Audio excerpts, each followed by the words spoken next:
un cerf-tête. Et c'est bien joli à voir. Amis zoophiles, bouchers et suivistes, de plus en plus de moutons font des incursions dans Paris pour faire office de jardiniers. Si, c'est vrai. Et que les mauvaises langues se dépoussièrent tout de suite la bouche, car ces moutons ont été aussi réquisitionnés pour les aider à brouter les chattes de la capitale, voire à les tondre. Elles ont quand même grandement collaboré à l'érection présidentielle d'Emmanuel. Même si on sait maintenant que c'était surtout grâce à son dieu protecteur, Ben Allah, et son gros pistolet, pouvant aussi servir à bifler la tempe d'une serveuse. Hein. C'est pas si débile finalement, les selfies. Hein, Manu? Quand la grande aventure, le selfiste fucking. Mais revenons à nos moutons parisiens ou parisiens moutons.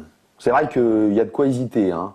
Le profil des habitants de Paris oscille de plus en plus entre petits bourgeois avec iPhone 18 greffé et grands bourgeois avec iPhone 19 intégré. Waouh, c'est la fiesta.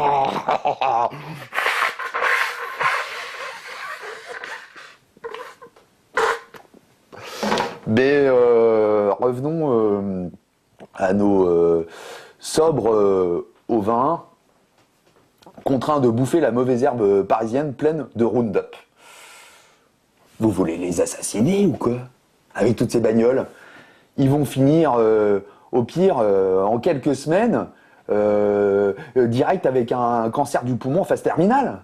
Ou au mieux, victime d'un AVC et d'un infarctus en même temps. Hein? Quand le museau dans la coke, fabriqué d'ailleurs avec du kérosène et du desktop, hein, je ne sais pas si vous savez, ils vont voir le prix du mètre carré, hein, d'une étable, même la plus dégueulasse qui soit. Et puis il y a Barbès, et ses prénoms chelous. Ah bah, vaut mieux éviter hein, pour lui le mouton. Hein. Y a de quoi se faire égorger par Manuel Valls. Qui arrête pas de beugler Allah avec Barcelone, Allah avec Barcelone. Il est un peu raide le coco, il a toujours été, il le sera toujours. Non, c'est une très mauvaise idée hein, tout ça. Et puis c'est un peu traumatisant. Moi, par exemple, ma première expérience sexuelle, un peu compliquée, mais assez drôle. C'était avec un mouton.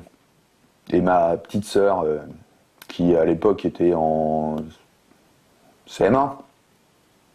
Non, c'est pas vrai. Il n'y avait pas de mouton. Salut les vauriens.